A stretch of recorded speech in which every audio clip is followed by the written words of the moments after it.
Hello mate, how is going? I'm so glad for this opportunity to be here talking to you. Thank you. My name is Alex Ribeiro and I'm a teacher of English History and Theology. I'm here to offer you a full preparatory course of English to group with lots of exercise solved. Ranging first and second phase, it's very important to mention that. I am to do my best to make you ready for this very important test we're gonna face ahead. I'm gonna give you lots of mega points on how to do the exercises, even though you do not have a domain of the language. And you have in this video a sample of the classes. Muito bem. Nós temos aqui uma prova de segunda fase da UFO, né, de 2018, bem recente. E eu quero chamar a atenção para o primeiro detalhe que passa despercebido por muitas pessoas, que é em qual língua você deve responder cada questão. Essa é uma primeira questão.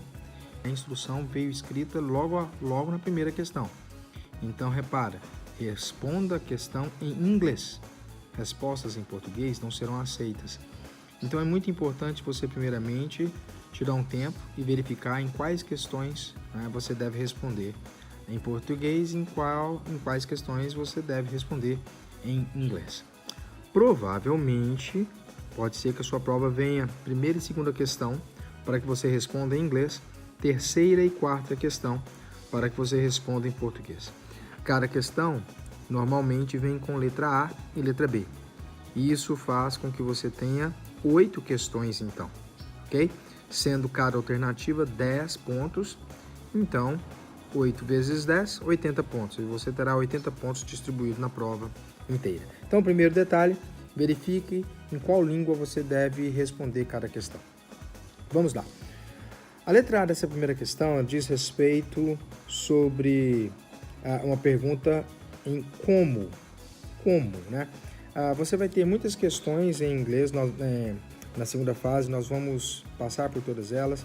Questões com how, como, questões com what, o que, questões com why e outros tipos de questões, com questões de verdadeiro ou falso, é a principal. E nós vamos comentar sobre todas essas, né? Aqui na letra A, ela está perguntando how. Então ele falou o seguinte: according to the text, how could one charge batteries in the future? Um grande detalhe que eu quero passar é que das 8 questões que você vai encontrar na segunda fase, é muito provável que uma das questões a resposta está referente com o título. Você consegue achar uma referência no título e você não precisa de perder tempo lendo todo o texto para que você consiga achar a resposta. Nessa prova aqui, essa é uma questão que exemplifica isso. Lá está falando radio powered by your own sweat hints at future of wearables. Logo na primeira linha, ele consegue fazer uma associação de battery flat on your radio. Então você consegue reparar que quando ele faz a pergunta na questão, na alternativa A, de baterias, o título, mesmo não tendo a palavra baterias, ele tem a palavra rádio, que na primeira linha eu consigo fazer uma associação com baterias, né? Então eu já percebo pelo título que as baterias serão alimentadas pelo próprio suor. Mas você deve fazer uma pergunta para si mesmo: como isso vai acontecer? De que forma que isso será possível?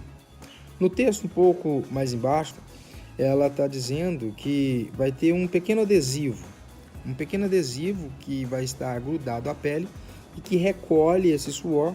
E esse suor contém algumas enzimas com metais preciosos que normalmente são usados nas baterias. Aí eu identifiquei a resposta. Mas isso não me garante uma boa nota, uma excelente nota. O que eu devo fazer é obedecer a alguns detalhes. Primeiro detalhe: a sua resposta deve ser sempre de acordo com o texto. Mesmo que o examinador ele te dê a oportunidade de responder quando ele pergunta what would you do, por exemplo, o que você faria, né? Quando ele pergunta direto para você, ele te dá a oportunidade de responder com I, primeira pessoa do singular, mas nunca fugir do texto. Então, nós temos algumas formas de responder aqui. Primeiro, according to the text, né? Lembrando que according sempre com 2 Cs, according to the text. Você pode responder também based on the text, ou mesmo colocar based on the information given in the text. Então, você sempre mostra para o examinador que a sua resposta está de acordo com o texto. Segundo passo muito importante é você voltar à pergunta. Você está fazendo um processo seletivo em uma das principais faculdades do país, então é necessário você dar uma resposta completa. E o que é uma resposta completa? É você retornar ao texto. Tá? Então você vai colocar, no caso da questão A, according to the text, one could charge batteries in the future. Né?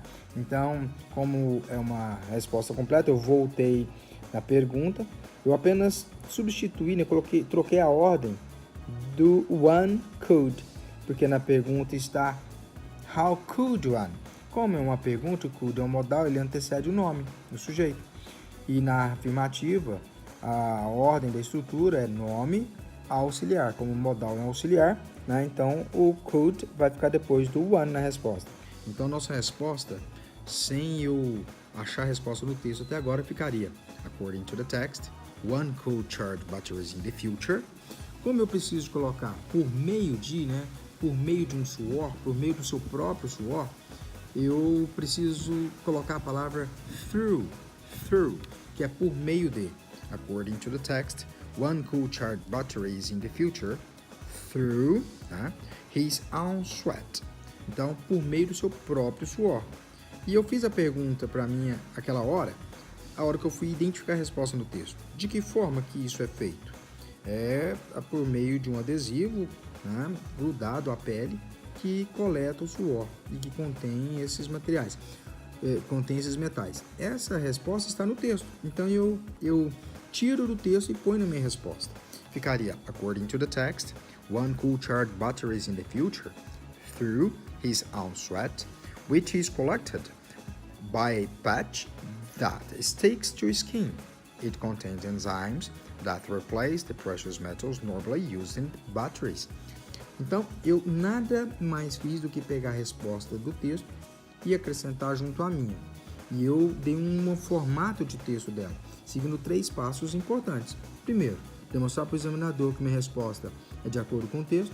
Segundo, dando uma resposta completa vindo da pergunta. Terceiro, transcrever a resposta que eu achei do texto para a minha resposta, né?